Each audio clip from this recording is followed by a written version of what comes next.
Se ficarmos mais confortáveis, que possamos fechar os nossos olhos físicos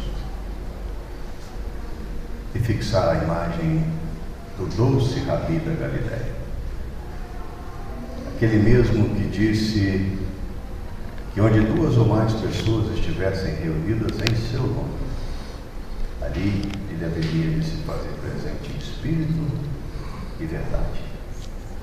E nessa vossa promessa, Senhor Jesus, que mais uma vez aqui nos encontramos e que possamos nessa memorável noite abrir os nossos olhos de ver, os nossos ouvidos de ouvir, para que a sua proposta renovadora possa encher-nos com a necessária fé, a necessária coragem e a necessária força para trilhar a nossa caminhada nesse planeta que ainda experimenta dores.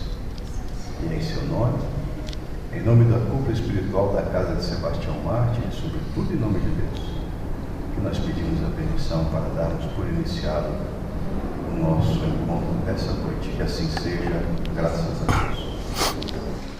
Obrigado. Você quer mais água ali? Vou pegar. Muita paz para todos, boa noite. Sejam bem-vindos, encarnados e desencarnados. O Sivaldo faz essa pré-eleição aí e eu fico sentado aqui me encolhendo, de vergonha, buscando assim. Sejam bem-vindos. O tema que nós vamos hoje estudar é um tema de domínio dos espíritas. Quando nós estamos dizendo que é de domínio dos espíritas, não fiquemos entusiasmados, não. Só por falar que é de domínio, a gente acha que, olha, no planeta Terra, entre encarnados e desencarnados, aí nos seus 32, 33 bilhões de almas, o percentual, estou falando dos desencarnados também, o percentual dos espíritos que recepcionam a ideia da reencarnação é um percentual ínfimo. Dos que estão encarnados aqui no planeta, no Brasil e no planeta Terra inteiro, é menor ainda.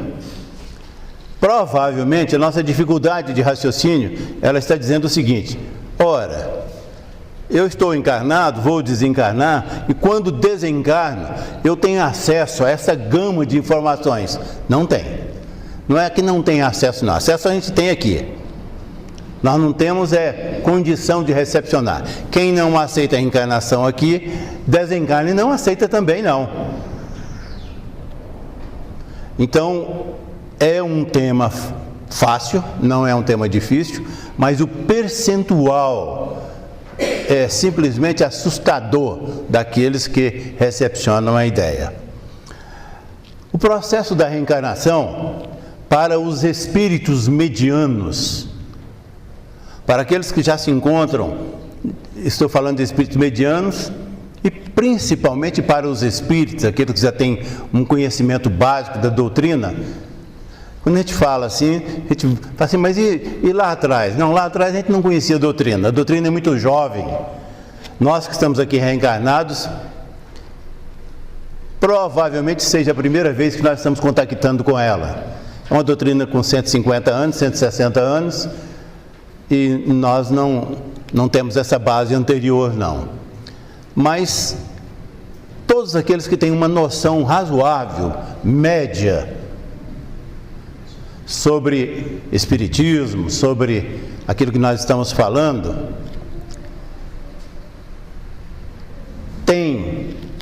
experimenta enormes, coloque enormes isso aí, enormes dificuldades para reencarnar. Por muitas razões que nós não vamos discutir aqui hoje não. Mas uma delas, por exemplo, o espírito que se propõe a reencarnar, que se preparou, que definiu e que já está no rumo da reencarnação, ele vai arrumar no planeta e aqui nesta crosta terrestre um pai e uma mãe. Vai haver estamos falando das coisas normais, vai haver uma concepção e o espírito antes mesmo desta concepção, ele já entra no processo de esquecimento da sua vida.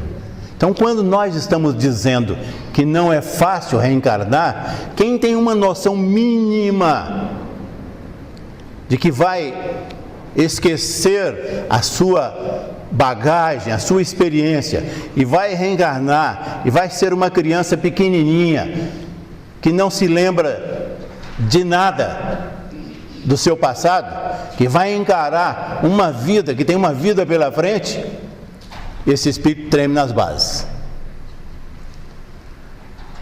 Claro, nós estarmos olhando para frente sem saber onde estamos pisando. Quem tem um pouquinho de conhecimento e que começa a dominar isso logo no início, facilita um pouco só, mas não facilita muito não. Então, reencarnar é sim dificílimo, dificílimo. Pelas incertezas que a alma humana vai enfrentar. É o processo da relatividade. Tem um pensador que ele diz assim, que é impossível a alma humana atravessar um rio no mesmo lugar por 2 vezes. Exatamente por isso. Porque quando nós vamos atravessar o rio, mesmo no mesmo lugar pela segunda vez, nem nós somos mais o mesmo e nem o rio é mais o mesmo, porque a correnteza que está ali não é aquela que nos pegou. Então, esta incerteza mexe conosco no processo de reencarnação. Então, veja que nós estamos falando de um tema fácil, nós estamos falando de um tema conhecido, não é um tema exclusivo do Espiritismo. Existem correntes reencarnacionistas, assim como existem espíritas que não são reencarnacionistas. Eles nem aceitam ainda essa ideia. Mas continuemos o nosso raciocínio. A doutrina espírita é maravilhosa. Embora uma doutrina jovem, ela permite que nós, espíritas, nos apropriemos de alguns conhecimentos. E esses conhecimentos, dentre eles, tem um conhecimento que nos auxilia neste processo da reencarnação. Mas o principal descobrimento, olha a palavra que eu estou utilizando aqui, o principal descobrimento que a doutrina espírita nos traz é fazer com que nós entendamos que somos almas eternas. Então, por gentileza, repitam comigo. Eu sou uma alma eterna. Ninguém vai pensar sobre isso agora não, vai pensar em casa. Agora, repitam comigo, por gentileza. O que eu faço com a minha eternidade?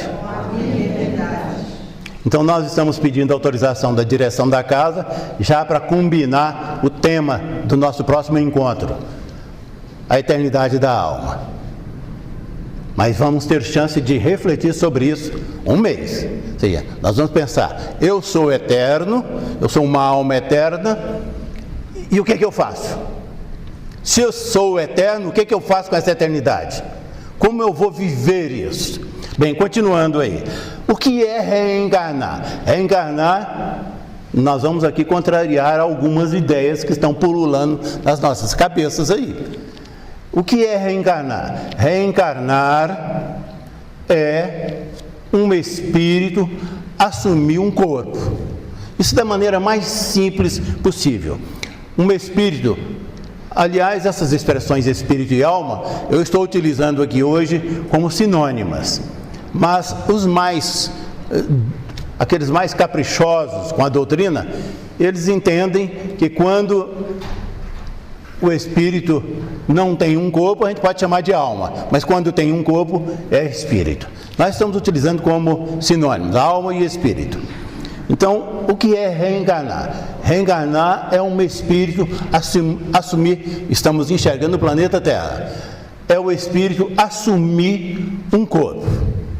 É isso? Concordam? Não é tão singelo assim não. Por muitas razões, e que nós não vamos aprofundar essas coisas não, para não ficarmos muito assustados. Mas nós podemos dizer assim, que quando me preparo para reencarnar, eu estou não só naquele período que estou fazendo o esquecimento, internado lá, deixando o meu passado, estamos falando para quem está reencarnando na Terra, aqui na crosta terrestre. Eu estou naquele período e logo durante a gravidez da minha mãe, eu estou preparando para mim 2 corpos. Então nós estamos contrariando aí algumas ideias. Estou preparando para mim 2 corpos. Muitos ficam assustados. O primeiro corpo, durante a gravidez, é o físico. Aliás, eu estou falando primeiro, esqueça a ordem. Eles são simultâneos. O corpo físico é aquele que está sendo formado, a barriga da mãe cresce e depois eu vou nascer. Mas, paralelamente, juntinho ali, eu estou também formando um outro corpo, que é o perispírito. Muitos ficam assim meio assustados. Pessoal, imagine se o espírito, na hora de reencarnar, ele não formasse os 2 corpos. O físico, que ele vai viver esse tempão na Terra, que nós estamos chamando isso de reencarnação, e o perispírito, que é um outro corpo, mas que é dele. E não fica separado não. Ele é inerente à alma. É muito simples entendermos isso. Nós ficamos despertos um número de horas por dia, considerando as 24 horas de um dia. E dormimos, teoricamente, tem gente que nem dorme, mas teoricamente nós dormimos 1/3 da nossa reencarnação. Ou seja, se vivemos 60 anos, nós dormimos 20 e ficamos despertos 40. Isso é generalizando. Mas o nosso raciocínio é nesse ponto, não é nesse ponto aí não. O nosso raciocínio é o seguinte: quando eu me proponho a dormir, o que eu vou fazer? Eu sou eterno, já dissemos isso. Eu vou ficar, que eu estou me referindo aqui, é o espírito. Eu vou ficar coladinho com o corpo ali também roncando? Aliás, para quem ronca, né? Para quem não ronca, é silencioso, não tem problema. Mas tem gente que incomoda, viu? Eu vou ficar coladinho com o corpo? Não vou. O espírito não vai dormir com o corpo físico. O corpo físico vai dormir. E ele morre, o espírito, o corpo físico morre. É mais ou menos um desencarne. Mas tem algumas ligações ali que não se desfazem. Ora, num instante que eu fecho os meus olhos e saio do meu corpo, eu já estou com ele. Eu me apresento, me identifico com o perispírito. Então eu tenho que tê-lo. No momento que eu me preparei para nascer no planeta Terra, eu já me envolvi com 2 corpos. O corpo físico, que eu estou vivendo os 2/3 da vida, e o corpo espiritual, que é o perispírito, que vou precisar dele todas as vezes que eu sair do corpo físico. É assim que funciona.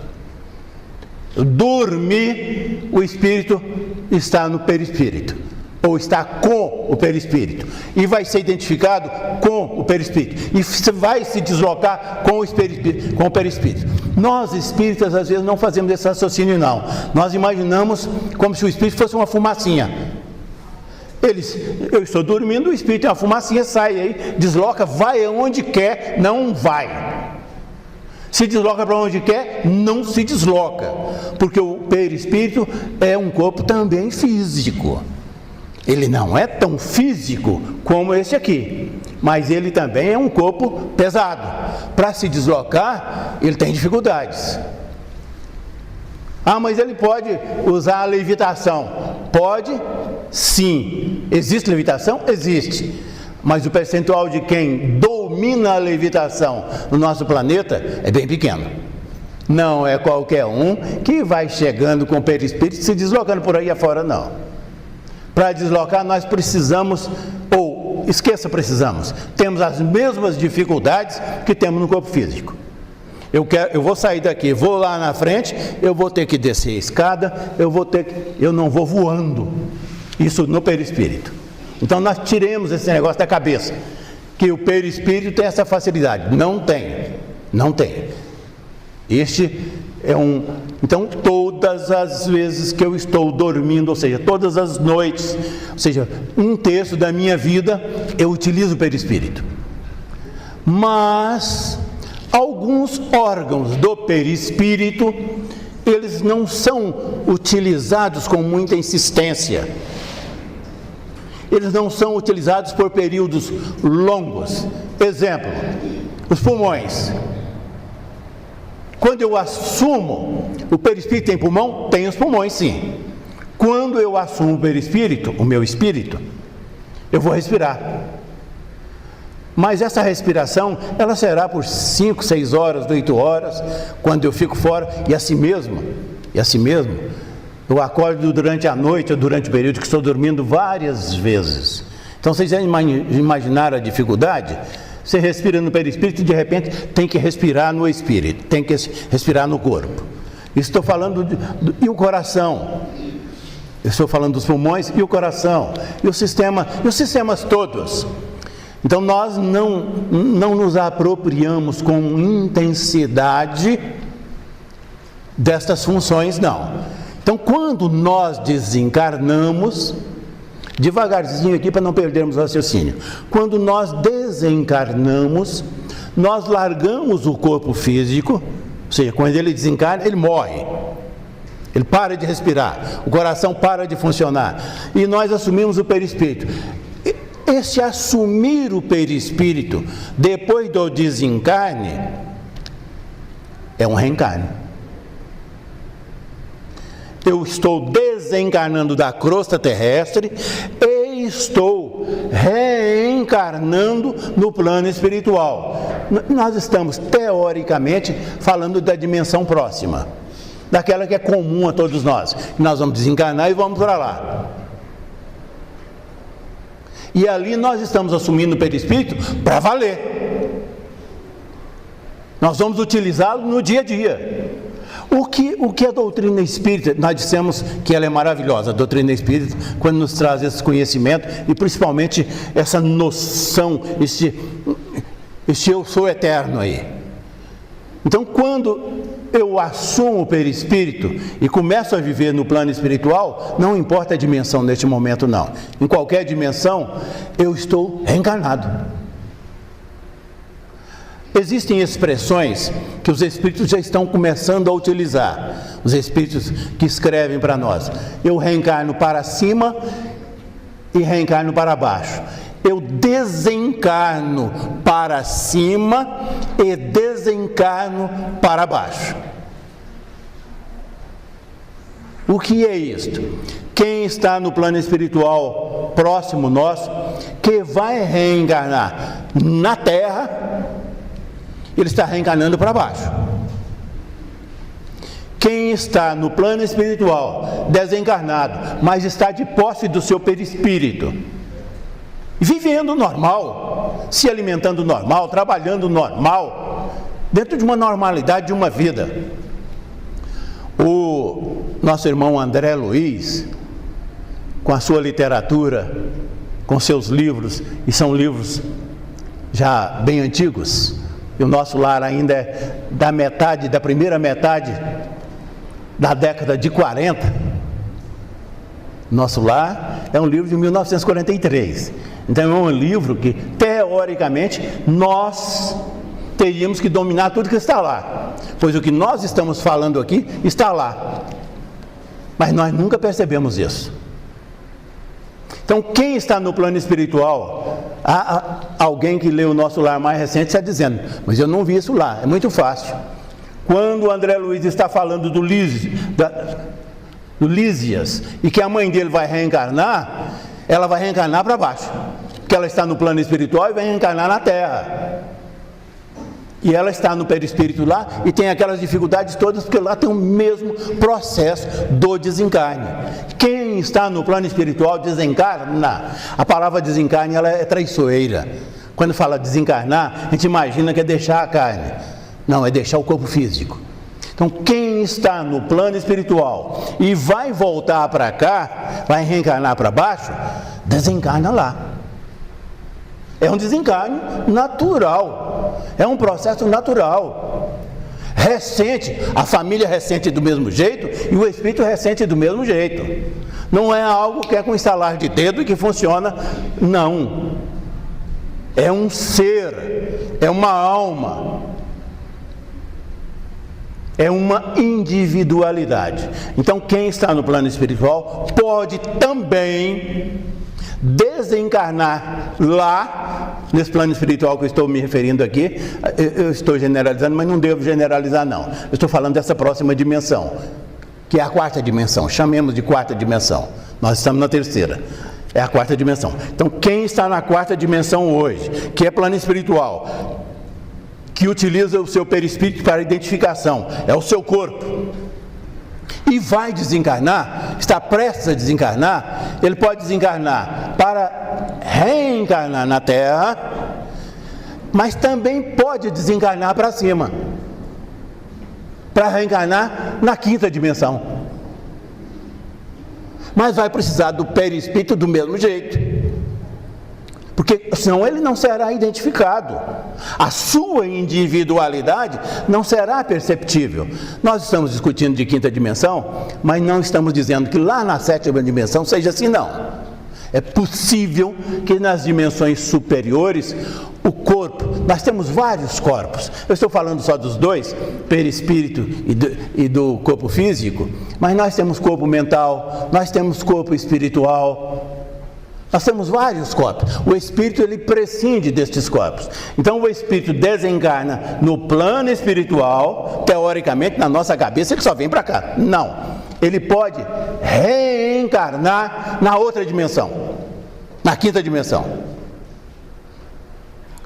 E vai ter o corpo adaptável, condizente com a dimensão para a qual ele está se dirigindo. Então nós dissemos, o tema reencarnação é um tema batido, estudado, só que nós espíritas, talvez por receio, não buscamos aproveitar o tema para assim internalizá-lo, não. Nós ficamos meio assustados. Quando eu digo meio assustados, eu retiro a palavra assustados para dizer assim, nós somos comodistas. Porque nós cultivamos em nós um desejo de terceirizar as coisas. Então, nós espíritas, aqui estão os médiuns, daqui um pouquinho tem um trabalho mediúnico aqui.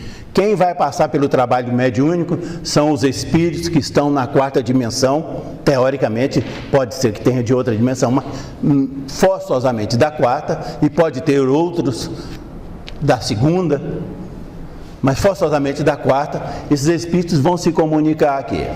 O que é que nós temos que dar comodidade? Nós somos viciados na comodidade. O que é que nós, com a reencarnação, imaginamos? A minha vida não está dando certo, é porque tem um obsessor que pegou no meu pé. Eu aprontei muito em cima dele, reencarnei e ele não me deixou. Ele vive aqui coladinho no meu calcanhar. Isso é ilusão. Eu posso dar passividade e permitir que uma outra mente interfira na minha mente? Posso, às vezes ocorre.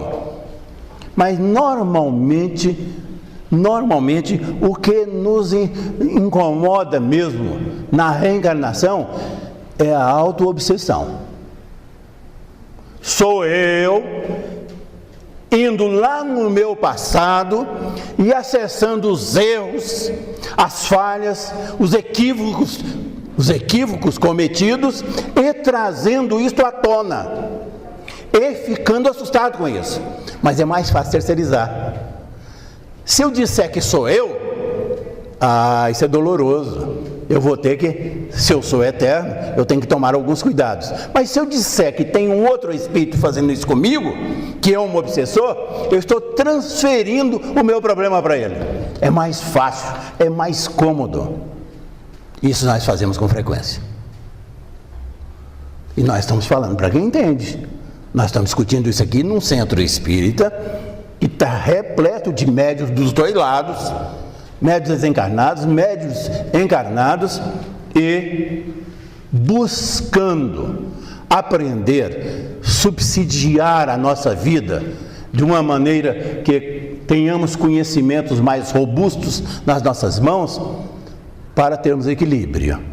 Então nós estamos dizendo que o espírito, ele tem forçosamente, quando ele reencarna, dois corpos. Um que ele vive aqui e o outro que ele vive na dimensão espiritual. Porque se nós vamos dormir, nós precisamos de um corpo para rodar por aí, para nos identificarmos. E não é uma reencarnação lá. A reencarnação lá só vai ocorrer quando nós desligarmos para valer do corpo aqui. Bem, o espírito, ele, no nosso encontro passado, nós dissemos assim, respondendo uma pergunta: afinal de contas, quem sou eu? Aí nós dissemos assim: eu sou filho de Deus.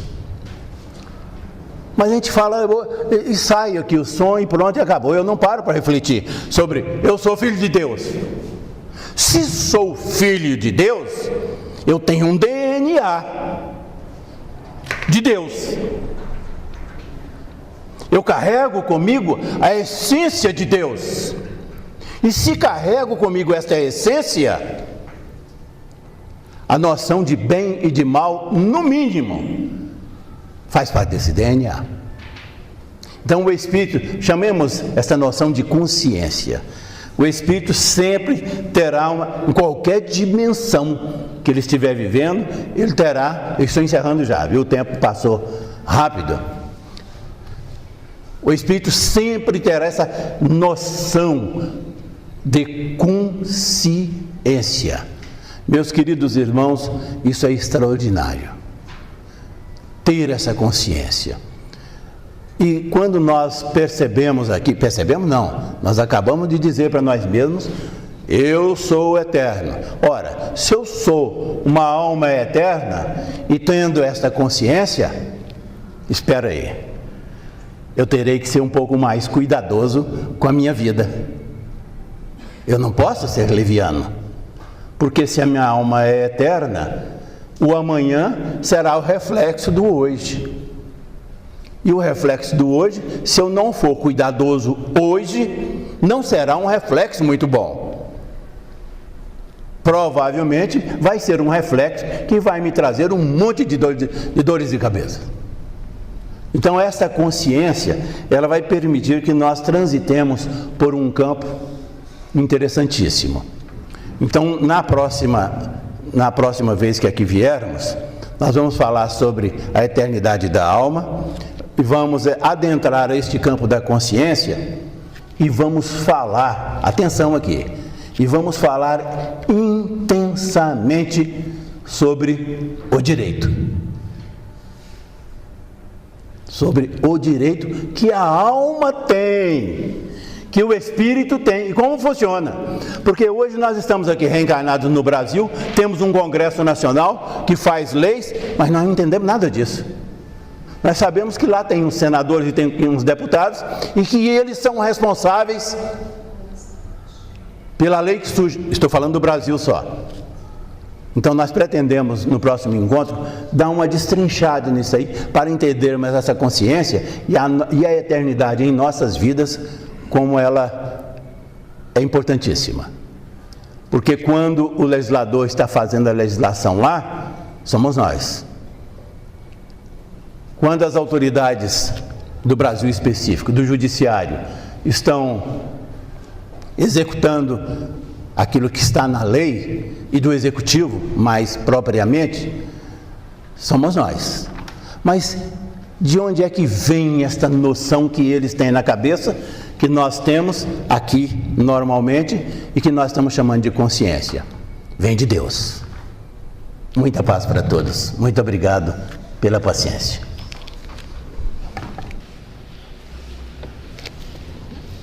Solicitamos aos nossos irmãos médios, por favor, se postrarem do lado. E hoje, depois de falar de tanto de vida, de reencarne, e nessa semana que nós fazemos a comemoração dos dias dos nossos irmãos que nos antecedem no plano espiritual, então que nesse momento, sentindo a presença doce dos amigos que já nos deixaram no corpo físico, mas que ainda temos aqueles laços de afetividade, as figuras dos nossos pais, mães, tios, avós, sobrinhos, amigos, e que, irmanados nesse clima de amorosidade, possamos lembrar da mãe de todas as mães, Maria de Nazaré, a quem pedimos nesse momento que possa envolver a todos aqueles que nos antecederam no plano espiritual, dando a eles todos o pertencimento como almas eternas e a certeza maior que o Pai Celestial nos concederá em data próxima o reencontro em condições mais felizes. Vibremos também pelos nossos irmãos e irmãs do Oriente Médio, mais especificamente ali em Israel e na Palestina, pedindo que a amorosidade de Jesus e de Maria possa, como um bálsamo suave, cair sobre aquelas mentes encarnadas e desencarnadas, buscando mais uma vez o entendimento de que somos irmãos e caminhamos pela graça e misericórdia do Pai. Jesus amado, por derradeiro solicitamos que através desses medianeiros de boa vontade sejam potencializados os fluidos e os bálsamos, os sais, que saiam das mãos e dos chakras dos médiuns presentes, como bálsamos que tocam os nossos corações, os nossos perispíritos e os nossos corpos espirituais, se constituindo num remédio que cura o corpo e que equilibre o nosso espírito, e que essas águas, que daqui a pouco iremos beber, sejam permeadas do remédio que cura o corpo e equilibre o nosso espírito. E assim, que imensamente gratos por essa oportunidade, agradecidos à equipe espiritual que nos tutela, a nossa Mãe Santíssima que nos protege, e o nosso Pai Celestial, a quem pedimos a permissão para dar por encerrado o nosso encontro dessa noite. Que assim seja, graças a Deus.